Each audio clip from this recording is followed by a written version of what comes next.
Hello बच्चों, नमस्कार। मैं रमाकांत सिंह आप सभी लोगों का आपके अपने YouTube चैनल द पाठशाला पर स्वागत है। प्यारे बच्चों, आप लोग कैसे हैं? मैं उम्मीद करता हूं कि आप जहां भी होंगे स्वस्थ होंगे, खुशहाल होंगे और अपनी पढ़ाई में बिल्कुल ही व्यस्त होंगे। तो बच्चों, आपकी तैयारी को ध्यान में रखते हुए हम आज के क्लास में केमिस्ट्री के एक बहुत ही महत्वपूर्ण टॉपिक उपसह संयोजक यौगिक, बहुत ही महत्वपूर्ण चैप्टर है। उपसह संयोजक यौगिक से संबंधित ऑब्जेक्टिव प्रश्नों का संग्रह लेकर के आए हैं।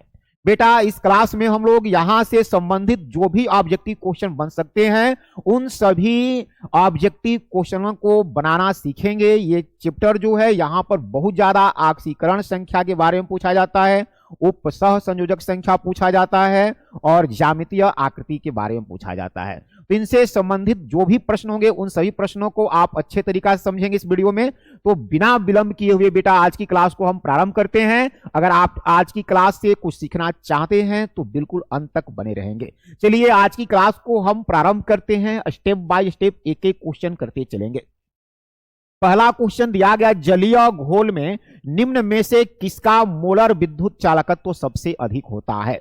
ध्यान देंगे, जलीय घोल में निम्न में से किसका मोलर विद्युत चालकत्व सबसे अधिक होगा? तो जलीय घोल में जिसके जिसके जितने ही अधिक जिसके जितने ही अधिक आयन बनेंगे, जितने ही अधिक आयन बनेंगे, यानी कि आयन की संख्या जितना ही ज्यादा होगी उसका मोलर चालकता जो है, मोलर विद्युत चालकत्व उतना ही अधिक होगा। तो आपको देखना होगा किसमें सबसे ज्यादा आयन बनेंगे। PTNH36Cl4 माइनस में यहां जो है आयनों की संख्या कितनी हो जाएगी? तो एक कॉम्प्लेक्स आयन बनेगा और Cl4 है तो 4 जो है क्लोरीन आयन बनेंगे। कुल आयनों की संख्या यहां 5 हो जा रही है। इसमें देखेंगे एक कॉम्प्लेक्स आयन बनेगा और 2 क्लोरीन आयन बनेंगे। यहां पर एक कॉम्प्लेक्स आयन बनेगा, 3 क्लोरीन आयन बनेंगे और यहां पर एक कॉम्प्लेक्स आयन बनेगा और 1 क्लोरीन आयन बनेगा। तो यहां पर आप देख रहे हैं आयनों की संख्या इसमें 5 है, इसमें 3 है, यहां 4 है और यहां 2 है। 4 है और 2 है। सबसे ज्यादा आयन कहां बने हैं? यहां पर एक जटिल आयन बनेगा और 4 क्लोरीन आयन बनेंगे। तो यहां सबसे ज्यादा आयन है, अतः पूछा है किसका मोलर विद्युत चालकत्व सबसे अधिक होगा? इसी का मोलर विद्युत चालकत्व सबसे अधिक होगा। तो यहां सही ऑप्शन क्या होगा बेटा? ए सही होगा। याद रखेंगे, जिसके जलीय विलयन में जितना ही ज्यादा आयन होंगे उसका मोलर विद्युत चालकत्व उतना ही अधिक होगा। आगे बढ़ेंगे। K3FeCN6 का IUPAC नाम क्या है? IUPAC नाम यहां पर ध्यान देंगे, K है पोटेशियम, तो पहले होना चाहिए क्या हुआ? वो पोटेशियम होगा।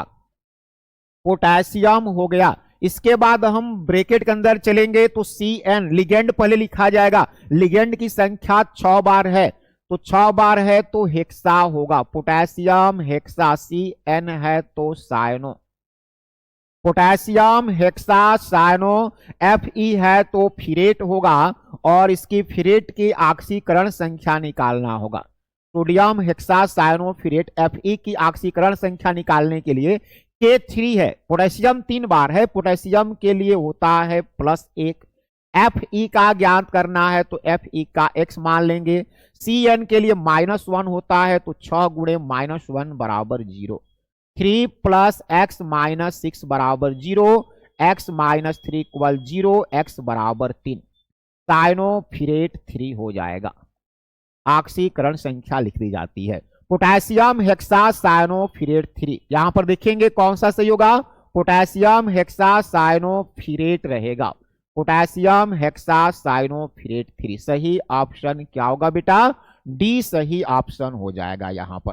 चलिए आगे ध्यान देते हैं। नेक्स्ट क्वेश्चन, NiC2O3 में Ni की समन्वय संख्या क्या होगी? यहां पर जो है Ni की समन्वय संख्या पूछा जा रहा है। NiC2O3 में Ni की समन्वय संख्या की बात हो रही है। ये देखिएंगे यहां पर होना चाहिए था NI, प्रश्न गलत टाइप कर दिया गया है, NiC2O4 C2O4 NiC2O4 थ्राइस, ऐसे होना चाहिए। NiC2O4 थ्राइस में Ni की समन्वय संख्या पूछा जाए तो आप देख रहे हैं जो C2O4 है, C2O4 जो है यह द्विदंती लिगेंड है। किस तरह का है? द्विदंती लिगेंड है। द्विदंती लिगेंड होने के कारण अब यहां देखेंगे इसकी संख्या 3 है, तो 2 गुणे 3 यानी कि यहां पर समन्वय संख्या क्या कहेंगे? समन्वय संख्या हो जाएगा 6। सही ऑप्शन क्या होगा बाबू इसके लिए? बी सही ऑप्शन होगा। फिर यहां पर NiC2O4 थ्राइस 4 में Ni की ऑक्सीकरण संख्या पूछा जा रहा है। अब यहां पर पूछा गया आपसे कि Ni की ऑक्सीकरण संख्या ज्ञात करें। Ni की ऑक्सीकरण संख्या ज्ञात करें। इसमें बार बार मिस प्रिंटिंग होना चाहिए। NiCO थ्राइस, NiCO थ्राइस में Ni की ऑक्सीकरण संख्या ज्ञात करें। यहां Ni की ऑक्सीकरण संख्या ज्ञात करेंगे बेटा, तो Ni की ऑक्सीकरण संख्या हमने मान लिया Ni की ऑक्सीकरण संख्या है X। CO के लिए 0 होता है, उदासीन लिगेंड है, तो 3 गुणे 0 बराबर 0, क्योंकि कोई चार्ज नहीं है तो X प्लस 0 बराबर 0 यानी X बराबर 0। तो Ni की ऑक्सीकरण संख्या क्या हो जाएगी? 0 हो जाएगी। चलिए आगे देखेंगे। K3Cr C2O4 थ्राइस में Cr की उप सह संयोजक संख्या क्या होगी? यहां पर जो है Cr की उप सह संयोजक संख्या बतलाना है। फिर से वही, यहां लिगेंड जो है C2O4 है। C2O4 ऑक्जेलेट जो है किस तरह का है? द्विदंतुक लिगेंड होता है, और द्विदंतुक लिगेंड होने के कारण अब यहां देखिएगा इसकी संख्या 3 है, तो 2 गुणे 3 करना पड़ेगा यानी कि 6। उप सह संयोजक संख्या क्या होगी? 6 हो जाएगी। खैर यहां लिगेंड 3 ही है, लेकिन द्विदंतुक होने के कारण 2 से गुणा करना पड़ रहा है, 6 हो जाएगा। CrH2O4 Cl2 प्लस संकुल में Cr की ऑक्सीकरण संख्या ज्ञात करें। किसका ज्ञात करना है? Cr का। जिसका ज्ञात करना होता है उसका X मान लेते हैं, तो मान लिया Cr की ऑक्सीकरण संख्या X। H2O उदासीन होता है तो इसके लिए 0 यानी 4 गुणे 0।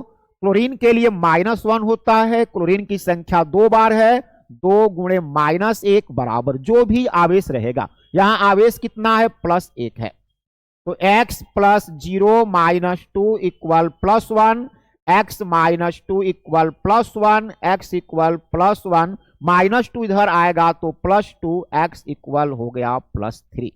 ऑक्सीकरण संख्या क्या होगा बेटा? +3 होगा। सही ऑप्शन यहां होगा बी।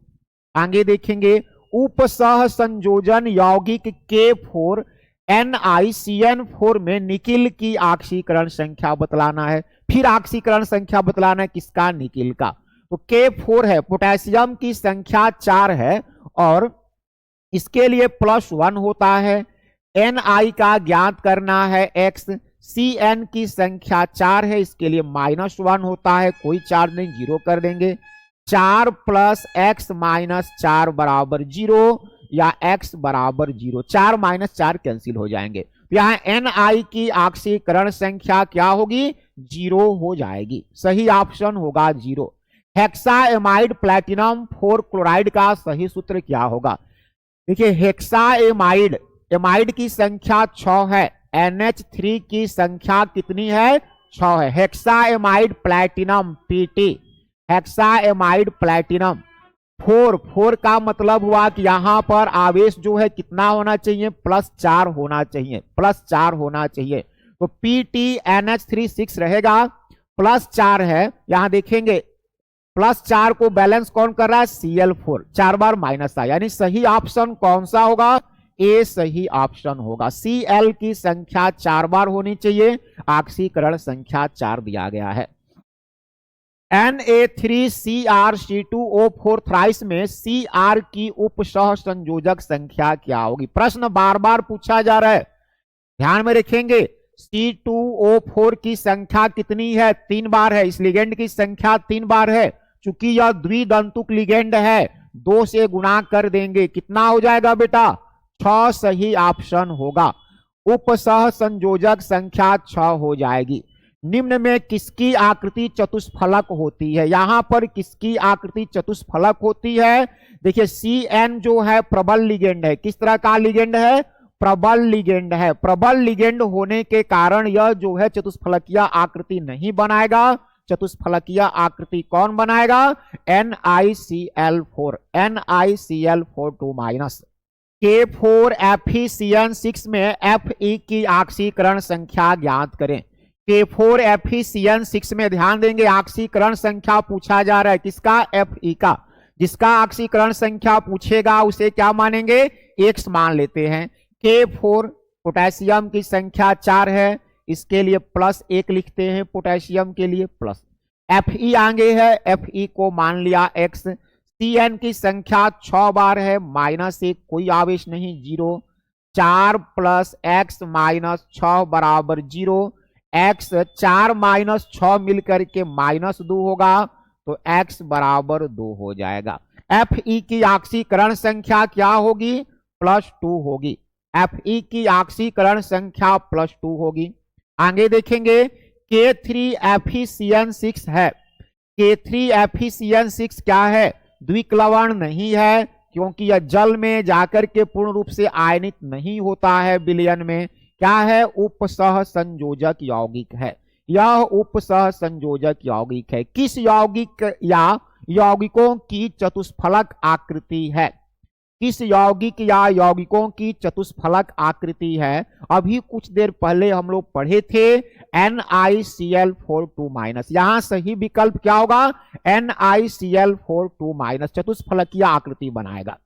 निम्नलिखित जटिल यौगिकों में किसका अणुचुंबकीय आघूर्ण सबसे अधिक होगा? जिसमें जितना ही ज्यादा अनपेयर्ड इलेक्ट्रॉन होंगे, ध्यान देंगे, जिसमें जितना ही ज्यादा अनपेयर्ड इलेक्ट्रॉन होंगे उसका अणुचुंबकीय आघूर्ण उतना ही ज्यादा होगा। तो सबसे ज्यादा अनपेयर्ड इलेक्ट्रॉन कहां पाए जाएंगे? इसमें सबसे ज्यादा अनपेयर्ड इलेक्ट्रॉन CrH2O6 3+ में पाए गए। कितने? 3 अनपेयर्ड इलेक्ट्रॉन पाए गए, अतः यहां पर सही ऑप्शन होगा ए।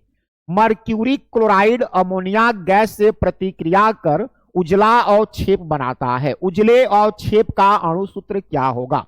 मर्क्यूरी क्लोराइड की बात हो रही है, अमोनिया गैस से प्रतिक्रिया कर रहा है। अमोनिया गैस से प्रतिक्रिया करके उजला अवक्षेप बना रहा है। इस उजले अवक्षेप का अणु सूत्र क्या होगा बेटा? उजले अवक्षेप जो बनता है उसका अणु सूत्र जो है ये होगा HgNH2Cl होता है। HgNH2Cl होता है। कौन सा सही होगा? डी सही होगा। यहां सही ऑप्शन होगा डी। आगे देखेंगे, H2PtCl6 का IUPAC नाम क्या है? IUPAC नाम, तो H2 पहले क्या लिखेंगे? हाइड्रोजन। हम चारों विकल्प में देख रहे हैं, चारों में हाइड्रोजन है, चलिए ठीक है। PT हाइड्रोजन के बाद PtCl6 पहले अब लिगेंड लिखेंगे। लिगेंड की संख्या 6 बार है, हेक्सा, तो हाइड्रोजन के बाद दूसरा नंबर पर सब में हेक्सा है। किसकी संख्या हेक्सा है? क्लोरो की, सब में क्लोरो है। Hydrogen hexachloroplatinate. PT है धातु प्लैटिनेट। अब यहां प्लैटिनम का ऑक्सीकरण संख्या निकालेंगे तो हाइड्रोजन के लिए हो गया +2 2 बार है, प्लैटिनम का x और यहां -6 6 बार क्लोरीन है, -1 होता है, तो x - 4 बराबर 0। x बराबर क्या हो जाएगा? 4 हो जाएगा। तो सही ऑप्शन क्या होगा बेटा? Hydrogen hexachloroplatinate 4। Hydrogen hexachloroplatinate 4 सही होगा। K4FeCN6 यौगिक है। किस तरह का यौगिक है? जटिल यौगिक है। K4FeCN6 किस तरह का यौगिक है? जटिल यौगिक हो जाएगा। जटिल यौगिक, अगला प्रश्न देखेंगे। जटिल यौगिक CO C2O4 NH3 के कितने संभव समायवी होंगे? कितने संभव समावयवी इसके होंगे। इसके समावयवों की संख्या कितनी होगी भाई, 2011 एग्जाम में पूछा गया। तो यहां पर जो है सीस और ट्रांस बनेंगे। क्या बनेगा, सीस ट्रांस बनेगा, ज्यामितिक समावयवी सीस ट्रांस बनेंगे। अतः यहां पर सही विकल्प क्या होगा, सही विकल्प होगा 2। 18 का 20 सही होगा। चलिए आगे देखते हैं। अष्टफलकीय संकुल CONH34 Br2 CCl किस प्रकार की समायोता प्रदर्शित करता है। क्योंकि अष्टफलकीय संकुल है तो यह भाई सिस ट्रांस दिखलाएगा, अष्टफलकीय है सिस ट्रांस दिखलाएगा। और यहां Br जो है अंदर बाहर की वजह से आयनन दिखलाने लगेगा। तो ज्यामितीय तथा आयनन, सही विकल्प क्या होगा बेटा, ज्यामितीय तथा आयनन सही। देंगे यौगिक का युग्म जिसमें दोनों धातुएं उच्चतम संभव ऑक्सीकरण अवस्था में है। उच्चतम सबसे ज्यादा ऑक्सीकरण संख्या जो होना चाहिए उस अवस्था में यहां पर कौन सा यौगिक है। यहां पर यौगिकों का पेयर दिया जा रहा है, एक यौगिक दूसरा यौगिक, इन दोनों में कहां पर ऐसा है कि धातुएं अपने उच्चतम ऑक्सीकरण अवस्था में होंगी। यहां पर सही ऑप्शन क्या हो जाएगा बेटा, ज्ञात करना पड़ेगा ऑक्सीकरण संख्या ज्ञात करेंगे, हल करेंगे। तो यहां हम देख रहे हैं कि Cr के लिए 6 हो गया और Mn के लिए यहां माइनस चिन्ह लगाना पड़ेगा। Mn के लिए हो जाएगा 7, यहां Cr के लिए +6 हो गया और Mn के लिए +7 हो गया। यानी सही ऑप्शन कौन सा होगा, बी सही ऑप्शन होगा। ये सब बातें आपको नोटबुक में पढ़ाई गई हैं। लेक्चर क्लास जब चल रहा था वहां जाकर के नोटबुक देखेंगे लेक्चर क्लास से कैसे आप यहां ऑक्सीकरण संख्या निकाल सकते हैं। परमाणु का समूह केवल तब लिगेंड के समान कार्य करता है जबकि, परमाणुओं का समूह लिगेंड के समान कब कार्य करता है। तो यहां पर यह अणु छोटा हो, गलत है, इसमें बिना साझे का इलेक्ट्रॉन युग्म होना चाहिए। सही ऑप्शन क्या होगा, बी सही ऑप्शन होगा। परमाणुओं का समूह केवल तभी लिगेंड का कार्य करेगा जब इसमें बिना साझे का इलेक्ट्रॉन युग्म होगा। Na3CO NO2 का IUPAC नाम क्या है। ध्यान देंगे बाबू, Na3 सोडियम हो जाएगा, सोडियम सभी में सोडियम है। सबसे पहले तो यहां पर लिखना होगा सोडियम। इसके बाद यहां पहुंचेंगे तो लिगेंड की संख्या कितना है, 6 है। तो लिगेंड की संख्या 6 है, 6 के लिए लिखेंगे हेक्सा। NO2 है नाइट्रीटो, हेक्सा के बाद नाइट्रीटो, हेक्सा के बाद क्या हो जाएगा, नाइट्रीटो। इसके बाद कोबाल्ट है, चूंकि यह ऋणायन है तो कोबाल्टेट, क्या हो जाएगा, कोबाल्टेट। और कोबाल्टेट में कोबाल्ट का ऑक्सीकरण संख्या निकालेंगे, ऑक्सीकरण संख्या निकालेंगे तो सोडियम के लिए हो गया कितना, सोडियम के लिए हो गया 3, क्योंकि 1 होता है 3 बार है तो 3 हो गया। कोबाल्ट के लिए लिखेंगे x, चूंकि ज्ञात करना है। NO2 जो है इसके लिए -1 होता है, 6 बार है तो -6 बराबर 0, x -3 बराबर 0, x बराबर 3। तो इसका IUPAC नाम क्या होगा, sodium hexa नाइट्रीटो cobaltate 3, sodium hexa नाइट्रीटो cobaltate 3 सही ऑप्शन हो जाएगा बेटा, सही ऑप्शन हो जाएगा बी। चलिए आगे देखेंगे। CrO4 में Cr की ऑक्सीकरण संख्या, किसकी ऑक्सीकरण संख्या ज्ञात करें, Cr की। तो मान लिया Cr की ऑक्सीकरण संख्या बराबर x। ऑक्सीजन 4 बार है, ऑक्सीजन के लिए होता है -2 बराबर जो आवेश है -2। तो x -8 बराबर -2, x बराबर -2, -8 इधर आएगा तो +8, x बराबर हो जाएगा 6। कितना होगा बेटा, x बराबर 6 हो जाएगा। सही ऑप्शन होगा सी, यहां पर सही ऑप्शन सी होगा। निम्नलिखित में से कौन सा दोहरे दंतुक लिगेंड है, यहां कौन ऐसा है जो कि दोहरा दंतुक लिगेंड होगा। तो दोहरा दंतुक लिगेंड जो है NO2- है। यहां पर नाइट्रोजन भी दाता परमाणु का काम कर देता है, ऑक्सीजन भी कर देता है। तो यहां पर द्विदंतुक लिगेंड का काम कौन करेगा, NO2- होगा। K2MnO4 में Mn की ऑक्सीकरण संख्या क्या है, K2MnO4 में Mn की ऑक्सीकरण संख्या बतलाना है। K की संख्या 2 बार है तो 2 × +1, Mn का ज्ञात करना है, मान लिया Mn का x। ऑक्सीजन 4 बार है, ऑक्सीजन के लिए -2 होता है बराबर 0। 2 का 1 से गुणा करेंगे 2, 4 का -2 से -8, x -6 बराबर 0, तो x बराबर हो जाएगा 6। यानी कि Mn की ऑक्सीकरण संख्या क्या होगी? 6 होगी। C सही होगा यहां पर। प्रति कैंसर कारक के रूप में प्रयुक्त संकुल है। प्रति कैंसर कारक के रूप में प्रयुक्त संकुल कौन सा होगा? तो प्रति कैंसर कारक के रूप में उपयोग होने वाला जटिल यौगिक जो है वह सीस प्लैटिनेट होता है। कौन सा सही होगा? बी सही है। यहां पर सही ऑप्शन बी है। कैंसर के रूप में यूज होने वाली दवा है। CONH3 4NO2 2Cl में पाई जाती है। कौन सी समायोता पाई जाती है? तो यहां पर ध्यान देंगे NO2 जो है, NO2 के कारण बंधन समायोता पाई जाएगी। कौन सी? बंधन समायोता पाई जाएगी इसके कारण। यहां Cl जो है इसके अंदर बाहर होने के कारण आयनन समायोता पाई जाएगी। और NH3 के कारण ज्यामितीय समायोता पाई जाएगी। तो यहां पर ज्यामिति भी, बंधन भी, आयनन भी। ध्यान देंगे, ज्यामिति भी, बंधन भी, आयनन भी। कौन सा सही होगा भाई? तो बी सही है। बी सही है। देखिए यहां पर ज्यामिति समायोता भी है, बंधन समायोता भी है और आयनन समायोता भी। इसके लिए सही विकल्प हो जाएगा बी। कॉपर के सिल्वर लेपन में AgNO3 के स्थान पर KAgCN2 का प्रयोग करते हैं। इसका कारण क्या है? कॉपर के सिल्वर लेपन में बताया जा रहा है AgNO3 के स्थान पर KAgCN2 का प्रयोग करते हैं। इसका कारण क्या है? Cu पर Ag की पतली परत बनती है, गलत है। अधिक वोल्टता की आवश्यकता, ये भी गलत है। Ag प्लस आयन विलयन में पूर्णतः, ये भी गलत है।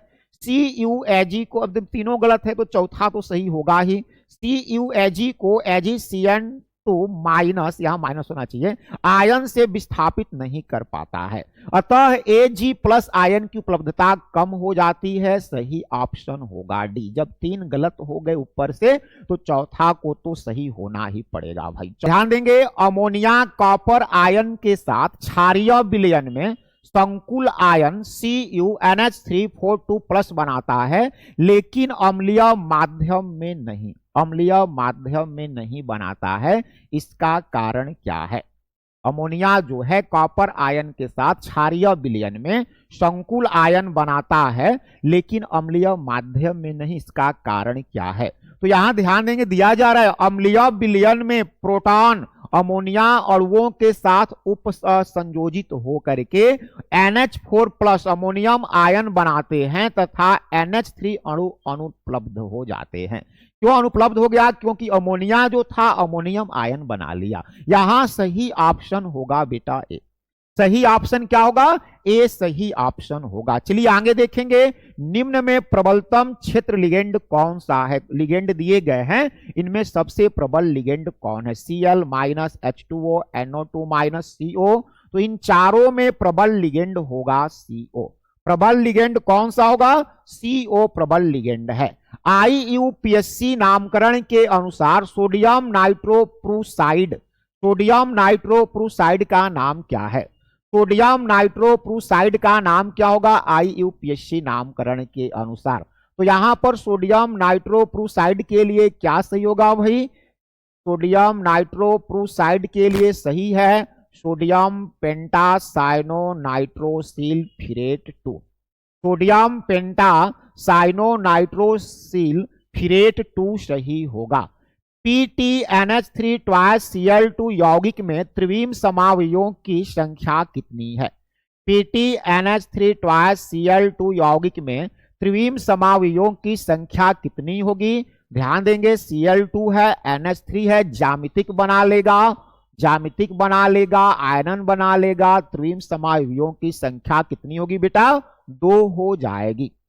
CONH3 6Cl2 में कितने आयन देगा? यह जो है कितना आयन देगा, ब्रैकेट ऐसे होना चाहिए भाई, सही सही टाइप करना चाहिए था। CONH3 6Cl2 जटिल यौगिक विलयन में कितने आयन देता है?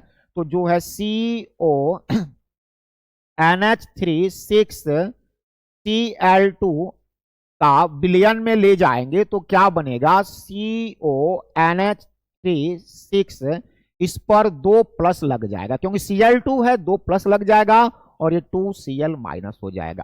तो यहां पर एक आयन ये बना लिया, 2 आयन ये बना लिया, कितने आयन बनेंगे, 3 आयन बनेंगे। सही ऑप्शन होगा सी। सही विकल्प यहां पर सी हो गया। कोबाल्ट की के CO4 में ऑक्सीकरण संख्या कितनी है, कोबाल्ट की ऑक्सीकरण संख्या, यहां पोटेशियम के लिए +1 हो जाएगा। कोबाल्ट का ज्ञात करना है तो x मान लेंगे। CO जो है उदासीन होगा भाई, तो इसके लिए 0 हो जाएगा, 4 गुणे 0 बराबर 0। तो 1 + x + 0 बराबर 0 या x बराबर -1। सही विकल्प क्या होगा, तो सही विकल्प हो गया सी, -1 होगा, -1 होगा। निम्न में कौन पराचुंबकीय है, यहां पर बतलाना है कि पराचुंबकीय कौन है। निम्नलिखित में से कौन सा पराचुंबकीय है, NiCO4 +, NiCO4 +, NiCO4 NiCl4 तो सही विकल्प होगा डी, NiCl4 पराचुंबकीय होने के लिए अनपेयर्ड इलेक्ट्रॉन का होना जरूरी है, अनपेयर्ड इलेक्ट्रॉन होने चाहिए। निम्न में किसकी संरचना वर्ग समतलीय है, आपको बतलाना है कि वर्ग समतलीय संरचना किसमें पाई जाती है, तो वर्ग समतलीय संरचना इसमें से NiCN42+ में पाई जाएगी, NiCN42+ में पाई जाएगी। निम्न में कौन ऋणात्मक लिगेंड है, यहां लिगेंड दिए गए हैं, ऋणात्मक लिगेंड कौन सा है, सीधा दिख रहा है, F पर माइनस लगाया गया है। ऋणात्मक लिगेंड क्या हो जाएगा, F-, यहां पर F- ऋणात्मक लिगेंड है, बाकी ये उदासीन लिगेंड है। निम्न में कौन सा लिगेंड किलेट बनाता है, किलेट कौन बनाएगा, तो ऐसे लिगेंड जो कि द्विदंतुक होने चाहिए, द्विदंतुक होने चाहिए वही किलेट बनाते हैं। तो ऑक्सलेट यहां पर सही होगा, द्विदंतुक लिगेंड है, यह जो है किलेट बनाएगा, यह एक रिंग निर्माण कर लेगा केंद्रीय परमाणु के साथ मिलकर के, अतः यह किलेट का निर्माण करेगा। सही ऑप्शन क्या होगा, ऑक्सलेट सही होगा, बी ऑप्शन सही है। तो प्रिय विद्यार्थियों, आज की क्लास में हमने यहां पर उप सह संयोजक यौगिक से संबंधित जो भी इंपॉर्टेंट ऑब्जेक्टिव क्वेश्चन थे उन सभी ऑब्जेक्टिव क्वेश्चंस का हल कराया। अगर आपको हमारी क्लास पसंद आई होगी तो आप लोग लाइक कर देंगे, और अगर अब तक आपने हमारे चैनल को सब्सक्राइब नहीं किया है तो सब्सक्राइब कर लेंगे। और अगर कहीं भी आपको इस क्लास में दिक्कत होगी तो कमेंट बॉक्स में क्वेश्चन को टाइप करेंगे ताकि आपको उसका सोल्यूशन दिया जा सके। अगर आपको हमारी क्लास पसंद आई तो क्लास को शेयर करेंगे अपने दोस्तों तक। फिर मिलते हैं हम नेक्स्ट क्लास में। आप लोग मन से पढ़ाई करते रहेंगे, बोर्ड एग्जाम की तैयारी में दिल जान सब लगा दीजिए ताकि आप अपना बेस्ट से बेस्ट दे सकें। चलिए फिर मिलते हैं, नमस्कार, धन्यवाद, जय हिंद।